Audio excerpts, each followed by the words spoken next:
Meus irmãos, eu quero ler com vocês o capítulo 3 do livro de Gênesis. Vocês sabem que o livro de Gênesis, logo no início, fala de toda a criação. E que no princípio criou Deus os céus e a terra. E a terra era sem forma e vazia, e o Espírito do Senhor pairava sobre a face das águas. Bom, esse é o início de tudo. Mas também diz, até o capítulo 2, que Deus criou os luminares, os animais, e criou o homem, e viu também que não era bom que o homem estivesse só. E aí ele fez do homem a mulher. Tá bom?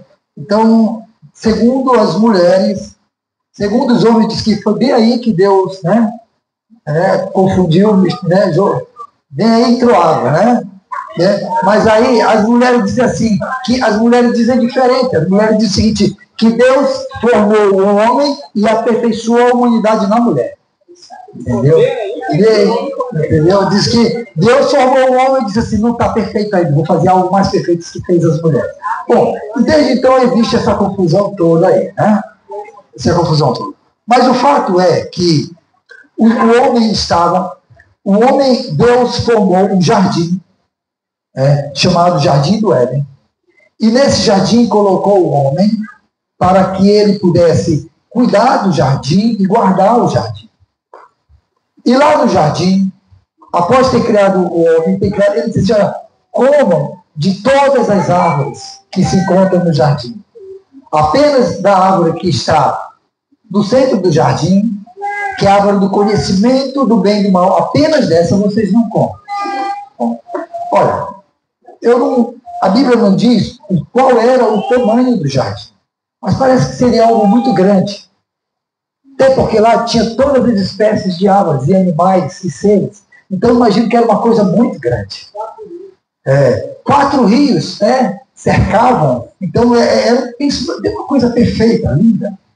O homem estava habitando num paraíso de fato. Sabe esse paraíso que quando o homem morreu, o ladrão morreu, Jesus disse assim, hoje mesmo estarás comigo no paraíso? Eu não sei se era igual, mas era uma coisa assim perfeita. Perfeita porque havia a ausência do pecado. Era perfeita. E Deus pôs ali o homem e a mulher com direito a tudo. Eles tinham a condição de comer de todas as coisas. Eles tinham saúde. Lá, no meio do jardim, tinha uma planta, sabe essas plantas medicinais que as pessoas... como é que chama? Homeopatia, não. Das plantas? Fito? Pois é. Lá não precisava disso, porque tinha apenas uma árvore. A árvore da vida. O homem podia comer e viver eternamente. Você sabia que eu e você fomos seres criados para sermos eternos? Para nunca morrermos? A morte não estava nos planos de Deus para o homem. A morte para o homem não estava nos planos de Deus. Mas no capítulo 3, nós vamos ler, entrou água. Capítulo 3, a coisa desandou. Deus perdeu o controle da coisa no capítulo 3? Não. Deus não perdeu o controle. O que foi que aconteceu no capítulo 3? Leia comigo, olha lá. Diz assim, ora, a serpente era mais sutil do que qualquer animal do campo que o Senhor Deus havia feito. E ela disse à mulher, sim, Deus tem dito, não comereis de toda a árvore do jardim. E a mulher disse à serpente, nós podemos comer do fruto das árvores do jardim. Mas do fruto da árvore que está no meio do jardim, Deus disse, não comereis dele, nem tocareis, para que não morrais. E a serpente disse à mulher, olha, certamente vocês não vão morrer. Porque Deus sabe que no dia em que dele comerdes, então vossos olhos serão abertos, e vós sereis como deuses, conhecendo o bem e o mal. E quando a mulher viu que a árvore era boa para alimento, e que era agradável aos olhos, e uma árvore a ser desejada para fazer alguém sábio, ela tomou do seu fruto e o comeu, e deu também ao seu marido, e ele o comeu com ela. E os olhos de ambos foram abertos, e eles souberam que estavam nus, e cozeram, ou seja, costuraram folhas de figos, e fizeram para si aventais. E eles ouviram a voz do Senhor Deus andando pelo jardim no frescor do dia. Outras versões dizem assim, na viração do dia, no final da tarde. Né? E Adão e sua mulher se esconderam da presença do Senhor Deus entre as árvores do jardim. E o Senhor Deus chamou a Adão e lhe disse: onde estás, Adão? E ele disse: olha, eu ouvi a tua voz do jardim e eu tive medo, porque eu estava nu e me escondi. E ele disse: quem te contou que tu estavas nu? Tu comeste da árvore da qual eu te ordenei que não comesses? E o homem disse: olha, a mulher que tu me deste para estar comigo, ela foi quem me deu a árvore e eu comi. E o Senhor Deus disse à mulher: o que é isso que tu fizeste? E a mulher disse: não, foi a serpente que me enganou e eu comi. E o Senhor disse à serpente: por que tu fizeste isso? E tu és amaldiçoada acima de todo o gado, acima de todo animal do campo, sobre o teu ventre. Tu andarás e pó comerás todos os dias da tua vida. E eu colocarei inimizade entre ti e a mulher, e entre a tua semente e a sua semente. Ela te ferirá a cabeça, e tu lhe ferirás o calcanhar.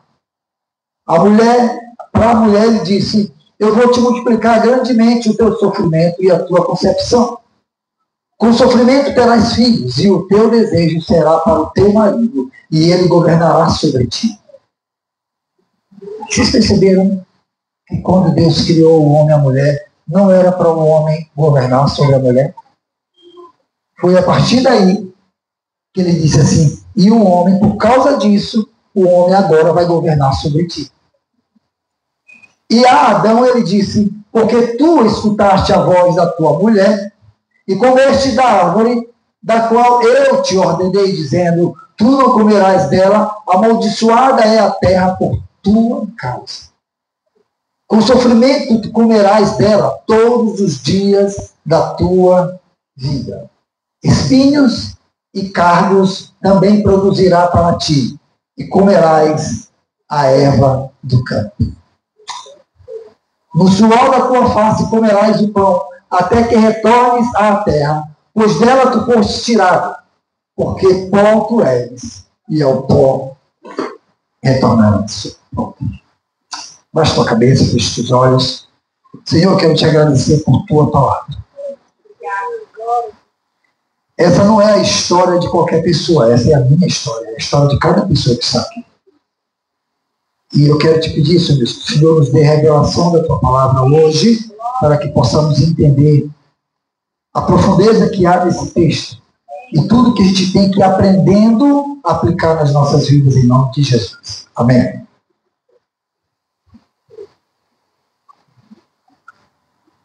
Lendo assim, parece que essa é a história de Eva e Adão, da queda deles. Mas essa não é apenas a história da queda de Eva e Adão.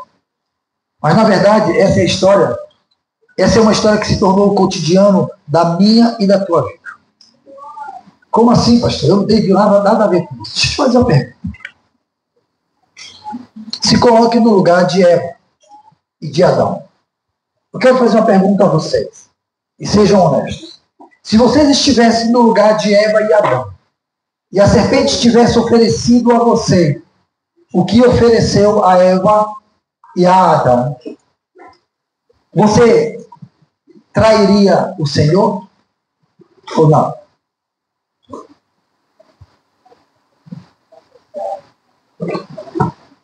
Observe a pergunta. Se você estivesse lá no Éden e a serpente, o enganador, oferecesse a você o que ele ofereceu a Eva e a Adão, você trairia o Senhor? A gente diz que confia em Deus, mas a gente vive tentando, sabe o quê? Dirigir os carros das nossas... Eu estou falando muito de carro ultimamente, né, Anderson? E parece que... É porque eu ando dirigindo demais. E tudo que eu quero explicar, eu explico através de um carro. Porque eu ando no volante do carro o tempo todo. E parece que tudo que eu quero explicar, eu explico através de um carro. E a gente diz que confia em Deus.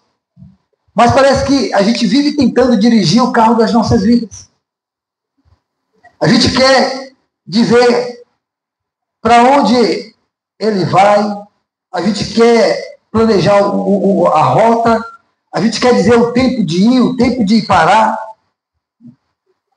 a gente quer dizer o tempo que a gente escolheu, o jeito que a gente imagina ser melhor. A gente o tempo todo está decidindo nas nossas vidas. O seu tempo todo está decidindo o que comprar, o seu tempo todo está decidindo o que vender, o seu tempo todo está decidindo para onde ir. Você o tempo todo está decidindo com quem você quer se relacionar. O tempo todo você decide com quem você não quer se relacionar. Você decide a hora que você quer parar e a hora que você quer começar as coisas. A gente chama isso, sabe de quê? De fé. Mas lá no fundo, o nome disso não é fé. O nome disso é controle. E sabe de uma coisa?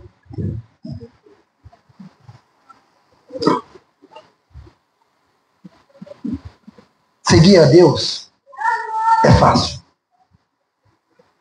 Até que Ele pede o controle das nossas vidas.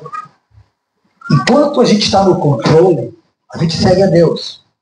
Porque a gente diz assim, Senhor, eu sou teu servo, Senhor, eu sou teu filho, Senhor, eu faço parte da tua família, eu faço parte da tua igreja, mas a gente vive fazendo, sabe o quê? Decidindo as coisas por nós mesmos. A gente diz, a gente decide onde vai trabalhar, a gente decide o que vai comer hoje, a gente decide com quem a gente fala, com quem a gente deixa de falar. A gente decide quem são as pessoas que vão fazer parte do nosso ciclo de relacionamento. A gente decide quem a gente tira do nosso ciclo de relacionamento. A gente decide o que come, o que não come, do que gosta e do que não gosta.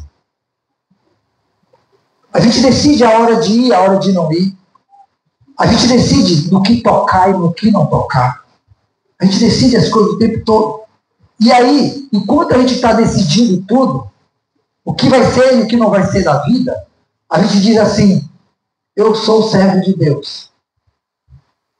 E é fácil seguir a Deus quando você diz que está no controle.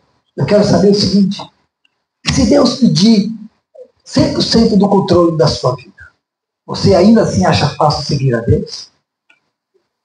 Você vai achar fácil seguir a Deus quando Deus disser assim, ei, não é aí que você vai trabalhar. Você vai dizer, como assim, Senhor? É o meu sonho, é o meu desejo, é a minha carreira. Eu estudei para isso. É fácil seguir a Deus quando Deus disser assim, ei, me dá teu filho. É fácil seguir a Deus quando Deus disser assim, ei, sai daqui e vai para um lugar que eu vou te mostrar. Apenas sai. Ei, fecha esse negócio hoje. Mas como assim, Senhor?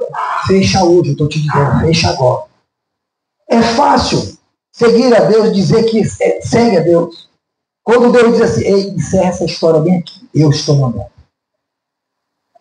Mas como assim, Senhor? Eu amo este homem, eu amo esta mulher. Como eu vou encerrar isso aqui? E Deus está dizendo assim, encerra, eu estou dizendo, acaba com isso aqui e agora. Sabe, desde o Éden, o ser humano tem a mesma mania, que é a mania de achar que sabe mais do que Deus. A gente tem essa mania de achar que a gente entende das coisas mais do que Deus. Sabe, eu trabalho com tecnologia. Vocês me veem por aí, daqui e por lá, dirigindo o caminhão para lá, mas dentro do caminhão eu carrego equipamentos que são mais caros do que o caminhão. O caminhão que eu dirijo, ele custa em torno aí de uns 300 mil reais. Mas dentro dele tem um item, uma mesa de som, que custa 1.200.000. É muita tecnologia. Sabe, lá eu carrego várias caixas dessas. E não são iguais a essa. Mas nesses dias nós fomos a Salvador buscar 24 caixas dessas. Cada caixa custa 110 mil. Cada caixinha dessa. Ó, tem 4 aqui, né? Cada caixinha dessa que eu fui buscar lá custa 110 mil. Aí fui buscar mais 24 caixas dessa aqui, que não é igual a essa. Mas cada uma custando 130 mil. Andando num caminhão de 300. Eu trabalho com muita tecnologia. E eu estou dizendo isso para vocês porque os técnicos da empresa, eles entendem como funcionam. E eu entendo como funciona a tecnologia. Eu trabalho com isso. Eu lido com tecnologia. Mas sabe de uma coisa? Quando a coisa complica na mesa de som, quando a coisa complica numa caixa dessa, num equipamento desse, sabe o que a gente faz? A gente liga para o fabricante e fala com ele. E diz assim, ei, tu que é um criador, está acontecendo isso aqui. Como é que resolve o problema? O grande problema do homem é esse. É achar que ele tem capacidade de intelectualidade, de saber das coisas mais do que o Criador. De saber mais do que Deus, que criou todas as coisas. No princípio criou Deus os céus e a terra. Criou a mim, criou a você, criou os animais do campo, os animais do céu, os peixes e tudo. Ele criou. Sabe? A gente agora há pouco orou por Ana. A Ana tem uma patologia que a medicina diz assim, olha, é complicado, a gente precisa fazer muitos né, tratamentos, tudo tal. Mas sabe uma coisa? Deus, o Criador, o Criador, ele sabe exatamente onde é que está o defeito no sistema. Ele sabe. Ele sabe. E se tiver no plano dele, ele aperta assim um botãozinho. Pronto, resolveu. A gente abriu um amplificador esses dias. O amplificador é um equipamento que amplifica esse som. E ele veio do fabricante e era para ele vir saindo som nos 2 canais. E ele veio saindo som só em um canal. Aí o fabricante diz assim, abre a tampa do amplificador. Você vai encontrar um botãozinho branco, pequenininho lá dentro. Aperta esse botão. Pronto. Apertou, falou dos 2 lados. Sabe, o fabricante. Sabe? Você está me entendendo como fabricante? E a gente tem essa mania, desde o Éden, de achar que a gente sabe mais do que o Criador. Olha, a primeira queda do homem não foi uma desobediência impossível, sabe assim eu desobedeci, eu agi pelo impulso e acabei. Eva não agiu por impulso, Adão não agiu por impulso. Às vezes você diz assim, rapaz, a culpa do pecado está na mulher. Você sabe onde era que estava o homem quando a mulher pecou? Do lado dela.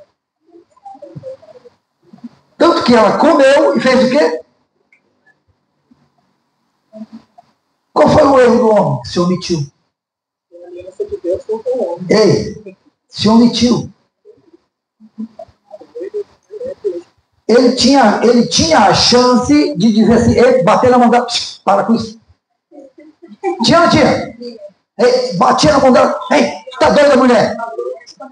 Tá ficando doida? Tá maluca? Mas não. Ela ouve, bate papo com quem não devia bater.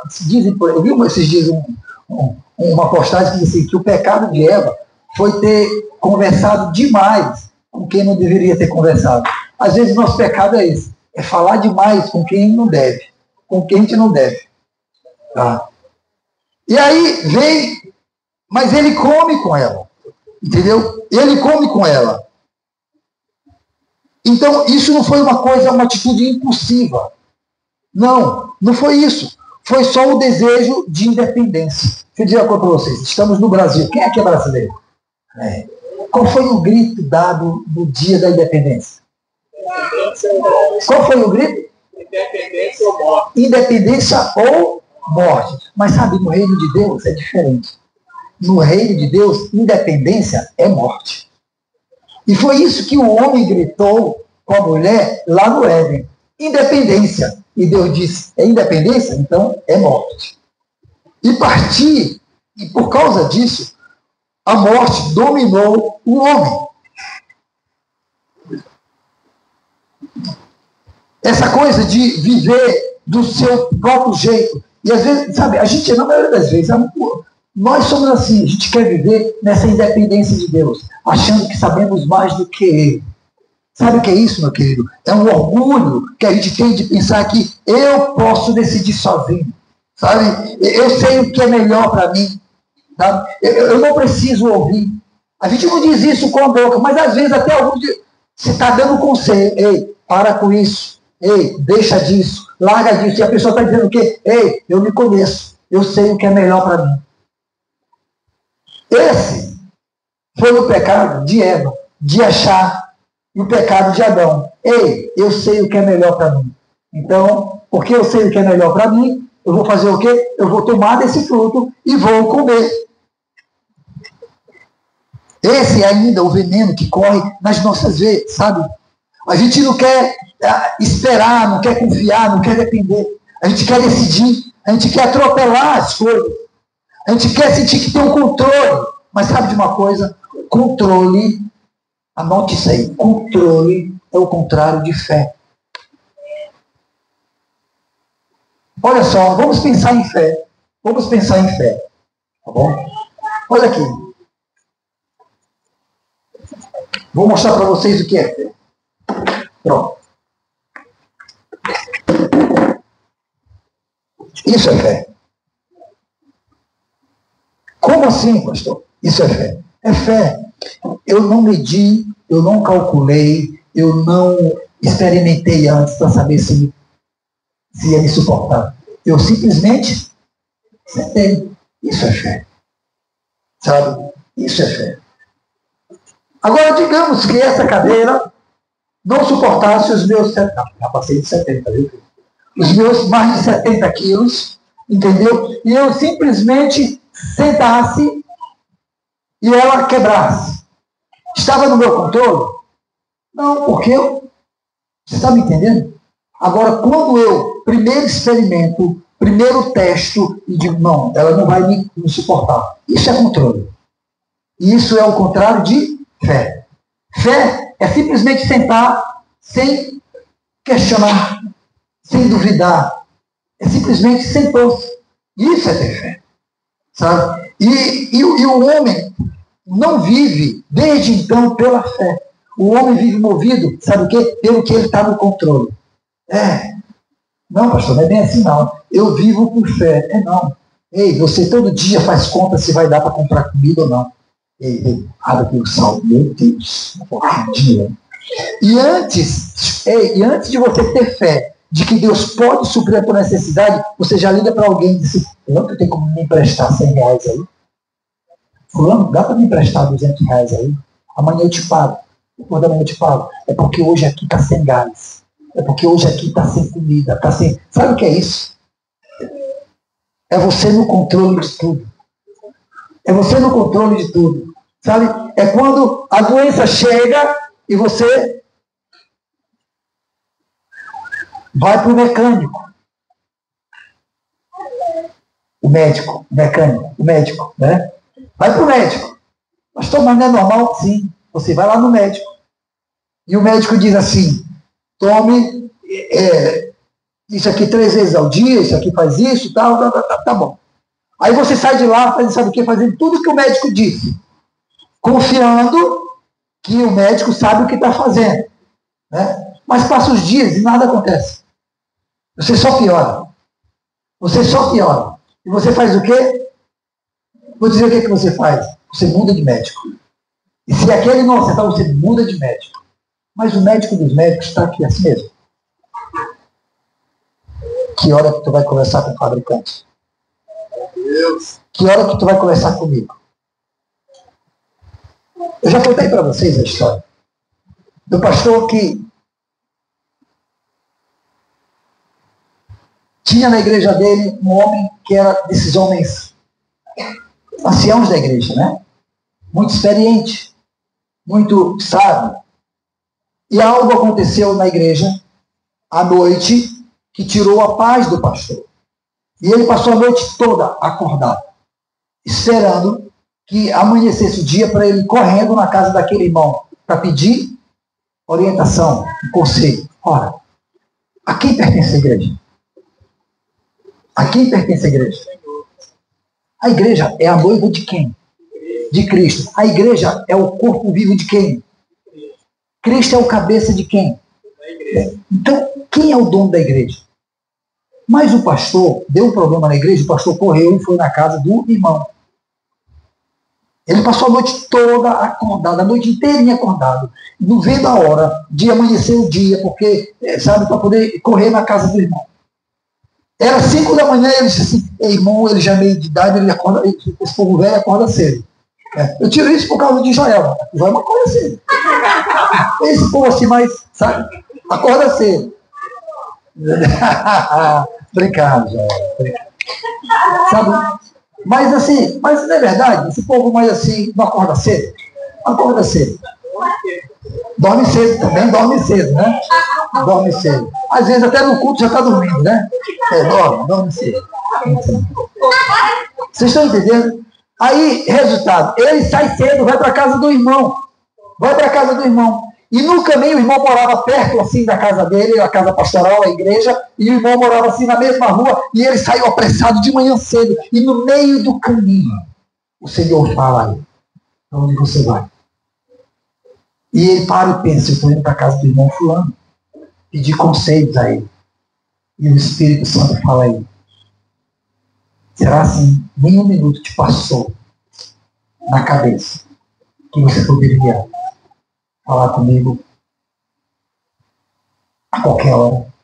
Você passou a noite todinha acordado para falar com o irmão fulano, e eu sou o guarda de Israel, que não dormita, que não pestaneja, que não dorme, que não falha. Você passou a noite todinha acordado, esperando chegar o dia, amanhecer para falar com o pastor, com o líder de célula, para falar com um amigo, com o irmão da igreja, e você não falou comigo. Você está esquecendo que eu sou o dono da igreja, que eu sou o dono da tua vida, que eu sou o dono dos teus negócios, que eu sou o dono da tua história, que eu sou o dono dos teus filhos, que eu sou o dono dos teus sentimentos, o dono dos teus relacionamentos.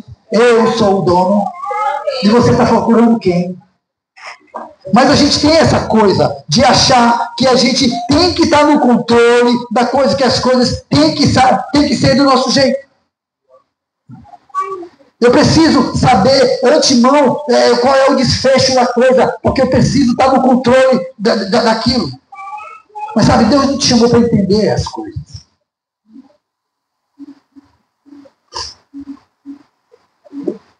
Diga assim para a pessoa que está do seu lado. Diga assim, Deus não te chamou. Não, vocês estão com preguiça, é? Diga assim, Deus não te chamou para entender tudo. Ele te chamou para confiar, mesmo quando não faz sentido. Já, sabe, tem coisas que Deus põe no nosso coração e não faz sentido. A gente pensa assim, meu Deus, mas isso não faz sentido. E quem disse que tem que fazer sentido? Quem disse que tem que fazer sentido? Deus, a gente só tem que obedecer. Fazia sentido Abraão pegar o seu único filho, levar, botar em cima de uma pedra e cortar a cabeça do menino? Fazia sentido? Fazia sentido Jesus dizer assim, Pedro, vem, anda sobre ela. Fazia sentido?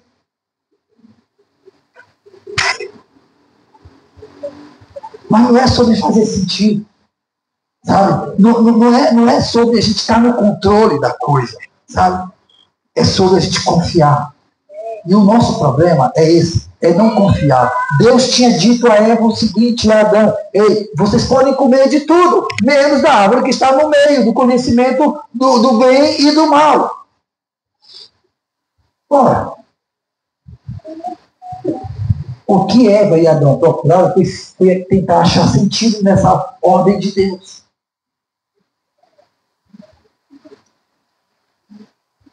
Será se a gente não pode comer?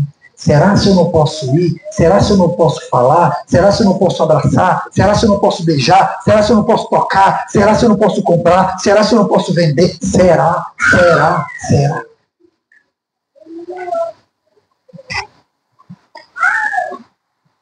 Sabe, meu querido? Quando a gente entende, quando a gente confia, isso mata o nosso orgulho, sabe? Abrir mão de ser o Deus da própria história. É o que a gente precisa, abrir mão de ser o Deus da própria história. Porque no fim, não é Ele que precisa se encaixar na nossa vontade, sabe? Somos nós que precisamos nos render à vontade dEle.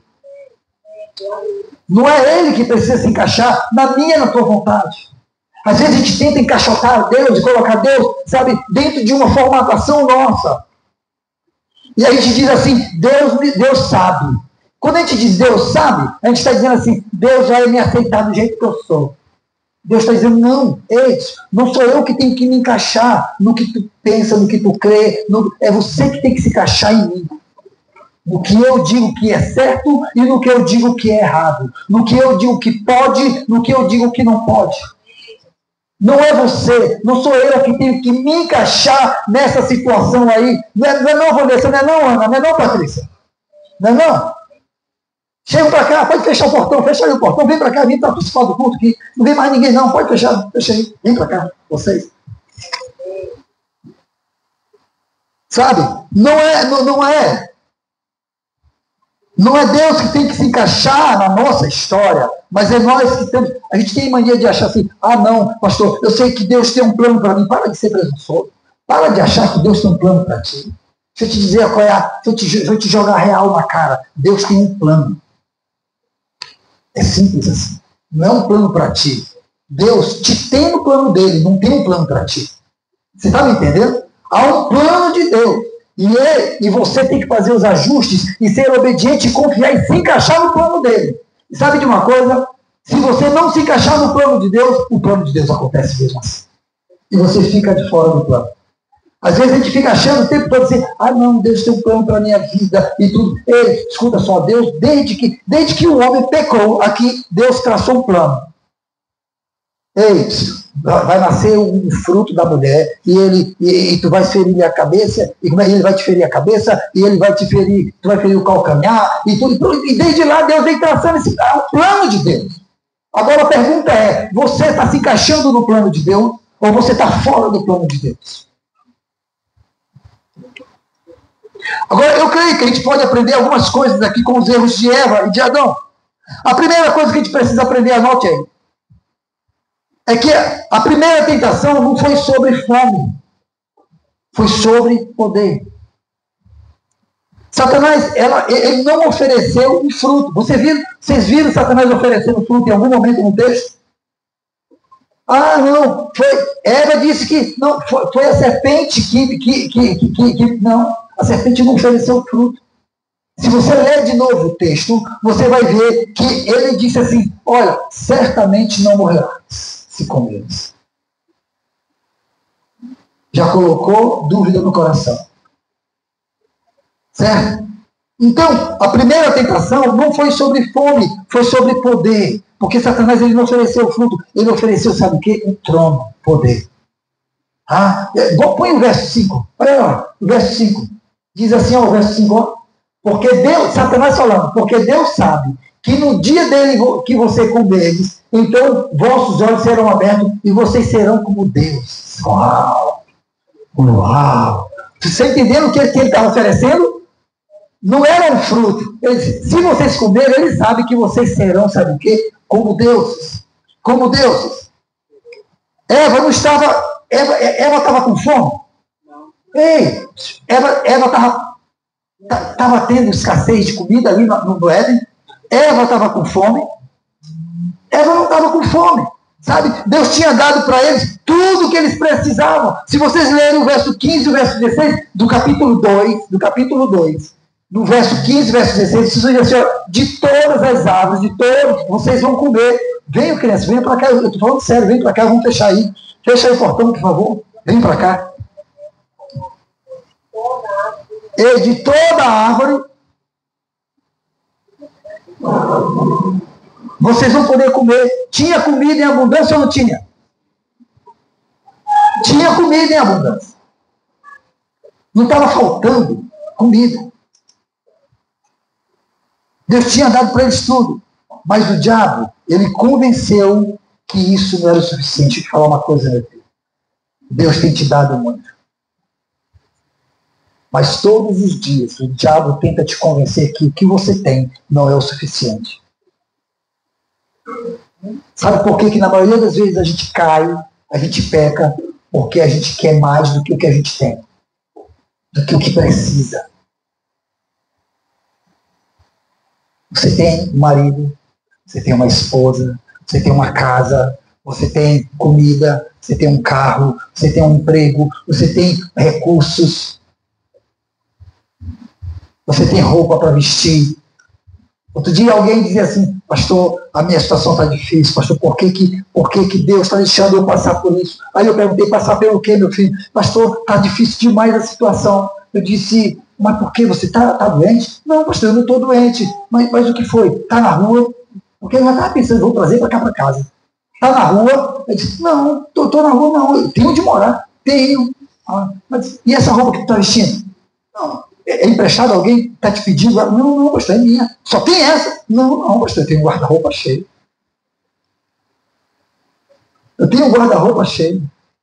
Eu digo: tá bom, mas está com fome? Quer ir comer comigo? Não, pastor, eu até tenho comida lá em casa.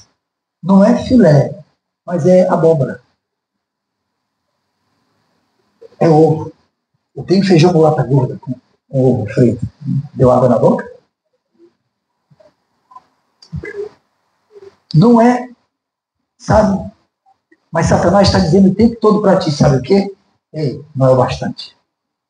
Não é o suficiente. Você está insatisfeito o tempo todo. Você começa a andar na contramão daquilo que Cristo te ensina. Cristo está dizendo assim: não junteis para vós o quê? Tesouro aonde?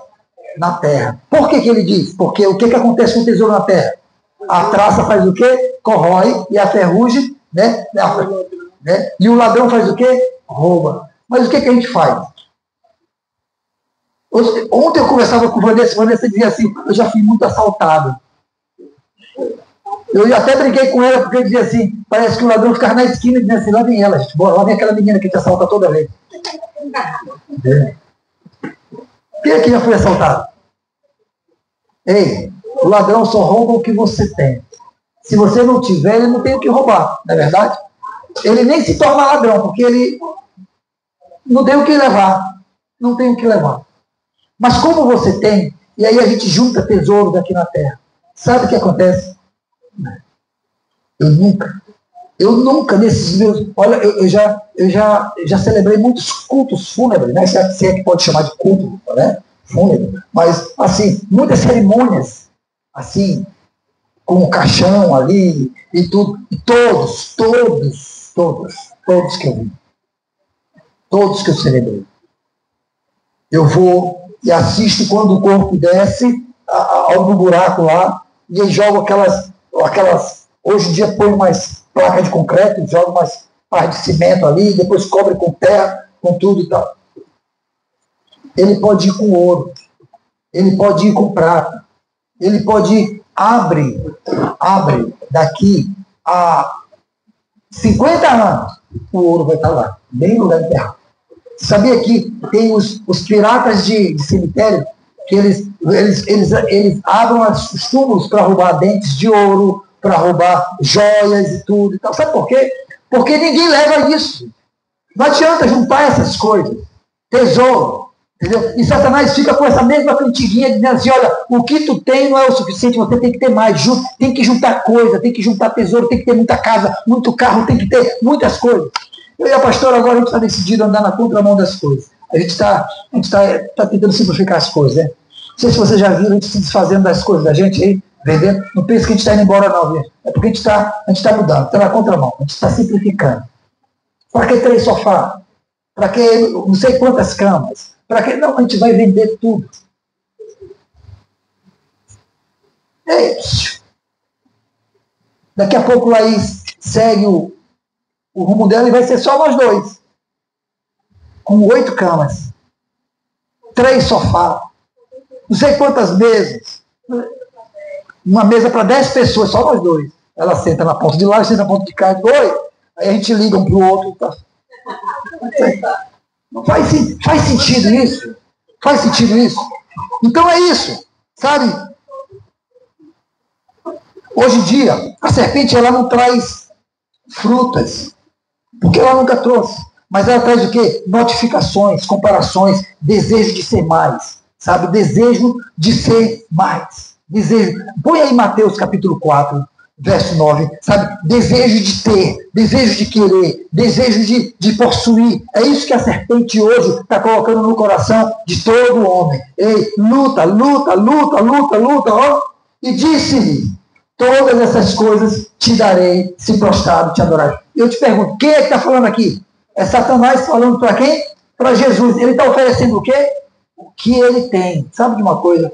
O dono desse mundo, eu sei que as pessoas falam assim, ei, o Brasil é do Senhor Jesus. É não, viu? O Brasil é do Lapeta. Porque Jesus Cristo diz assim, o mundo jaz no maligno. E ele diz que o príncipe deste mundo, ele não diz que é Jesus Cristo. Ele não diz que é Deus. Ele diz, o príncipe deste mundo é Satanás. Sabe de uma coisa? Quando Satanás ele não oferece aquilo que ele não tem. Quando ele ofereceu para Jesus, olha, se todas essas coisas, sabe o que ele estava falando dessas coisas? Se você voltar um verso antes, vai dizer que ele levou Jesus para o pináculo do templo e mostrou as riquezas, os impérios, o governo do mundo inteiro, as riquezas. E ele disse assim, está vendo todas essas coisas? Que coisas eram essas? Riquezas, poder, tudo isso. Todas essas coisas eu vou te dar, se prostrado e me adorar. A questão todinha é essa, é que ele está fazendo a mesma oferta lá desde o Éden, fez para Jesus e faz para mim, para ti todo dia. Eu te dou todas as coisas. Eu dou a mulher que você é afim dela, eu dou o homem que você é afim dele, eu dou o cargo que você é afim, eu dou o carro que você quer, eu dou a posição que você quer, eu te dou tudo o que você quer, só se prostrado me adorar. Aí você diz, eu que nunca vou me prostrar para adorar Satanás. Vou te falar uma coisa, todas as vezes que você negocia a ordem de Deus sobre a tua vida, você está se prostrando e adorando a Deus. E aí eu te pergunto, se você estivesse no lugar de Éden, no lugar lá no Éden, no lugar de Eva e de Adão, será se você também não trairia o Senhor? Sabe? Segunda coisa que a gente aprende com eles é que Eva, ela não estava carente. Olha só, no texto, se você ler no verso 8 do capítulo 3 de Gênesis, vai dizer que Deus passeava. Passeava. Aquilo ali era a agenda de Deus. Qual era a agenda de Deus? Todos os dias, na viração do dia, Lisboa, ele fazia o quê? Passeava. E conversava com Adão. E conversava. Eva não estava carente da presença de Deus. Eva tinha a presença de Deus. Todos os dias, Deus visitava eles. Mas ela quis o poder de decidir sem precisar ouvir. E é esse que a gente quer. A gente tem Deus para decidir por nós, mas a gente quer ter o poder de decidir sem precisar ouvir. Deus está dizendo, para. E você está dizendo, ei, quem decide que para sou eu. Deus está dizendo, já chega. E você está dizendo, ei, quem decide que já chega sou eu. Deus está dizendo, ei, vai para ali. E você está dizendo, não, eu vou para onde eu quero, a hora que eu quero. Eu sou quem eu quero. Já ouviram por aí aquele ditado? Meu corpo, minhas regras. Ei, deixa eu falar uma coisa, está todo mundo dizendo isso. Sou eu, esse sou eu. Quem manda em mim sou eu. E é esse bem aí onde está a derrota do homem. É dizer o tempo todo, quem manda em mim sou eu. Sabe? É que você está no volante do carro. Você não entregou, sabe, o volante do carro para quem sabe dirigir melhor do que você. A gente vai falar sobre isso depois, lá no outro dia. Eu acho interessante porque eu li esses dias uma frase que diz assim que o orgulho é a forma mais sofisticada de rebeldia disfarçada de sabedoria. Sabe? A gente acha que a gente é sábio quando a gente toma as nossas decisões. A gente acha que a gente é sábio quando a gente sabe dizer que sim ou que não. A gente é sábio quando a gente consulta e ouve Deus. Ouve a voz do Espírito Santo de Deus. E ouve ele dizendo, é hora de dar um basta. E é hora de continuar. Isso pode, isso não pode. Terceiro, para terminar. Eva, ela não tinha ausência de Deus, ela só quis o lugar dele. Ouviram isso? Eva não tinha ausência de Deus. Deus estava com ela ou não estava todos os dias?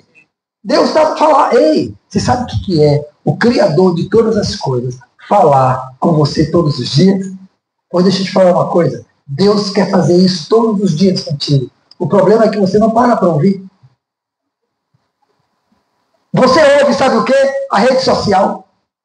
Você ouve o guru da rede social, o pastor da rede social, o pregador, lá o cara da motivacional da rede social. Você ouve o amigo, você ouve o pastor, você ouve todo mundo. Mas você não ouve a voz de Deus. Sejam honestos. Vocês querem que alguém leia a Bíblia para vocês e já dei explicadinho. No lugar de ler a Bíblia e buscar ter discernimento do que você leu, sabe o que a gente faz? A gente quer ouvir as mensagens formatadas da rede social. Alguém que diga assim, olha que coisa interessante que eu vi em capítulo tal, do livro tal, aí você ouve, aí você curte e reposta. E Deus está dizendo, ei, o que eu falei para esse homem, eu quero falar algo direcionado para você, algo fresquinho para você. Mas você precisa abrir os seus ouvidos e abrir a minha palavra para que possa falar contigo. E a gente quer que Deus fale com a gente sem abrir a boca dele, a boca de Deus. Como é que Deus vai falar sem abrir a boca dele? Não vai. Você pode abrir o teu ouvido, mas se Deus não abrir a boca, você não vai ouvir Deus. E a boca de Deus está bem aqui.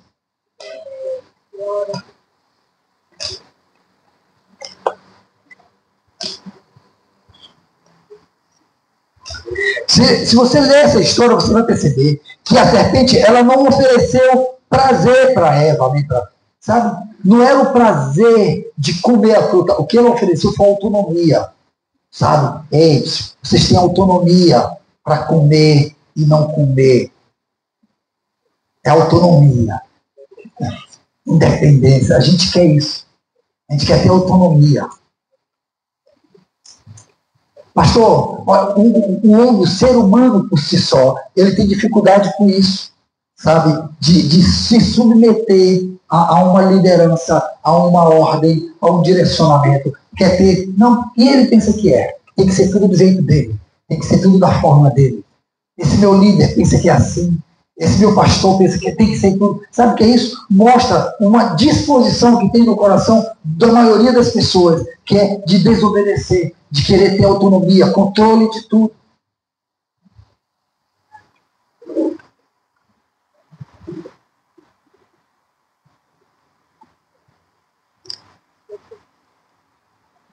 Eu quero que você diga uma coisa para você mesmo. Não diga para ninguém, diga para você mesmo. Diga assim, eu repito o Éden. Não, vocês não estão com medo de dizer para vocês mesmos. Confie no pastor de vocês. Diga assim, eu repito o Éden. Toda vez que eu digo, eu sei o que é melhor para mim. Toda vez que eu digo, olha, eu sei o que é melhor para mim. Sabe? Quando Deus usa alguém para dizer assim, não faz isso. E você está dizendo, balançando com a cabeça. Rapaz, tem esse cara que fica indignado. É quando eu estou aconselhando alguém, a pessoa está fazendo assim, ó. Calado. Está calado, está fazendo assim, ó. Aí eu termino e tudo, a pessoa vai. Tudo diferente. Oh, porque perdi meu tempo. Roubou meu tempo, que é preciosíssimo. Entendeu? Aí a gente diz assim, ei, olha, não faz assim, porque eu já vim por aí, eu já caí nisso daí, eu já fracassei aqui, por favor, a palavra de Deus está mostrando que é assim, olha o que a Bíblia está dizendo, o Senhor quer também, o Senhor está assim. Parecendo aquela cara de gato quando passa manteiga, sabe?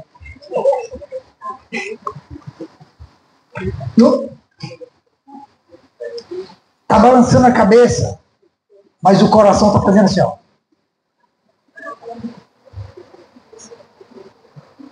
É tipo assim, sabe por que eu não gosto? Porque a pessoa que está fazendo assim, está dizendo assim, pô, acaba logo com isso, te cala logo. E a maioria das vezes a gente está fazendo isso com Deus. Deus está falando, a gente assim, né? Maranhense, né?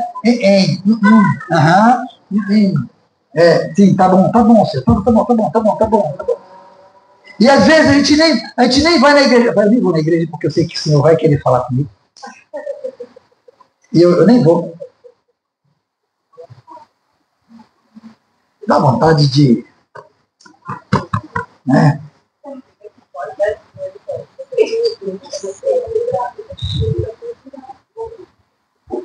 Deixa eu te ensinar uma coisa. Satanás, ele não te tenta com fome. Ele não te tenta com desejo. Você é que acha que é. Não, pastor, é com desejo, porque eu sinto desejo não. Sabe, Satanás, ele te tenta com orgulho. Como assim, pastor? Com orgulho, sabe? Você sentiu orgulho de você estar no controle da coisa, no controle da história, no controle, no leme do barco, no controle da vida. E quando você se sente no controle, você diz assim, esse sou eu. Eu é quem digo, eu é quem faço, eu é quem decido, eu é quem determina. Você é que acha que o desejo é que está te dominando. Não. Você que está dizendo sim para ele. Ele não está te dominando. Você que tem o orgulho de dizer assim, eu estou no controle. E quando você, todas as vezes que você está no controle, eu te dizer uma coisa, você é um candidato ao fracasso. Todas as vezes que você está no controle, você é um candidato ao fracasso. Sabe? Foi no serão como Deus que a humanidade caiu. E é no serão como Deus decidindo, escolhendo, fazendo que eu e você caímos. Eu estou nessa plataforma. Vou subir aqui e ficar mais alto. Eu estou bem aqui. Eu estou seguro. Onde é que eu estou mais seguro? Aqui ou bem aqui? Eu acho que lá, né? Sabe por quê? Porque aqui eu estou no extremo. E todo extremo é perigoso. Ei, quando você está na borda, e a gente costuma brincar com isso, a gente anda sempre na borda. Sabe quando é que esse pastor caiu? Quando ele andou na borda. Assim, eu sei até o limite, eu sei até onde é que eu vou não vou cair, eu tenho controle. Foi bem ali que eu perdi o controle. É bem aí que você perde o controle. É bem aí que você fracassa. Quando você acha que tem o controle, você perde o controle. E Satanás o tempo todo está querendo dizer para você que você tem o controle. Ei, bobo, Deus sabe que se você comer desse fruto, você vai ter o controle. Ele disse isso para Eva, quis dizer para Jesus, e está dizendo para ti, sabe? Ei, deixa de ser bobo, você tem o controle da história.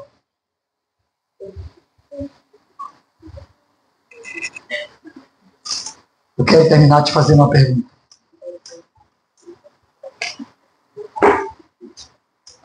Qual é a área da sua vida que você ainda tenta controlar?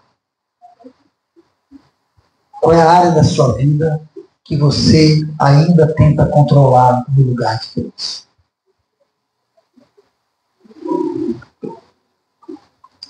Qual é a área da sua vida que Deus ainda não assumiu o controle?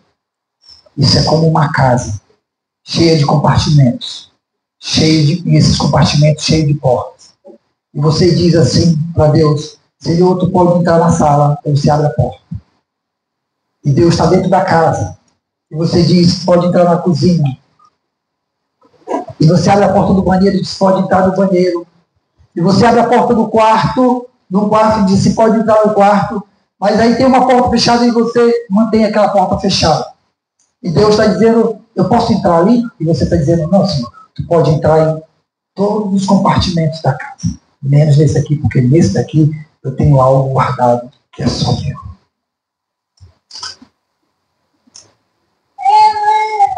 Nós somos assim. A gente enche a nossa vida de compartimentos. E Deus está dizendo assim, ei, escancar as portas dos compartimentos da tua vida, dos compartimentos da tua alma, e deixa eu entrar em todos eles. Deixa eu ver o que tem lá dentro e tirar aquilo que não é para estar lá dentro. Deixa eu levar para dentro aquilo que é para estar lá dentro. Deixa eu estar no controle de cada um. Entrega a chave de todas as portas da tua vida para mim. Deixa eu estar no controle, porque todas as vezes que um homem, desde que foi formado, assumiu o controle de parte da sua vida, ele teve a derrota por completo da sua vida. Basta ter o controle de uma pequena parte da sua vida para você ter a derrota em tudo da sua vida. E Deus não quer te fazer um derrotado. Deus quer te fazer um vencedor, um vitorioso. Sabe por que ele olha para o filho e ele diz, esse é meu filho que me dá muita alegria. Lembra quando ele diz isso? Quando ele diz para Jesus, ele diz, esse é meu filho, aparece a voz do Senhor, Jesus é batizado, aparece o Espírito Santo confirmando, sabe? E vem a voz de Deus Pai e diz, esse é o meu filho que me dá muita alegria. É essa voz que Deus quer, essa palavra que Deus quer dizer para mim, que é para você. Esse é o meu filho que me dá muita alegria. Essa é a minha filha que me dá muita alegria. Sabe por quê? Porque eu tenho o controle está nas minhas mãos, de todos os compartimentos da vida dele, da vida dela. Ela não tem domínio sobre nada, eu estou dominando sobre todas as coisas. Aleluia. Talvez hoje seja o dia de você parar e pensar assim, Senhor, ainda tem uma parte, ainda tem um lugar no qual tem reserva. Às vezes eu olho alguns irmãos daqui da igreja, e eu ligo para eles, eu pergunto, cadê você? Estou sentindo tua falta. E eles dizem, não, pastor, hoje eu cheguei cansado, não fui. E aí eu vejo na rede social, e aí eu vejo que maneira de relaxar, você sabe como? Numa festa, foi em tudo, mas não relaxou, não desfrutou do descanso no Senhor. Sabe? É você tendo o controle de partes da sua vida.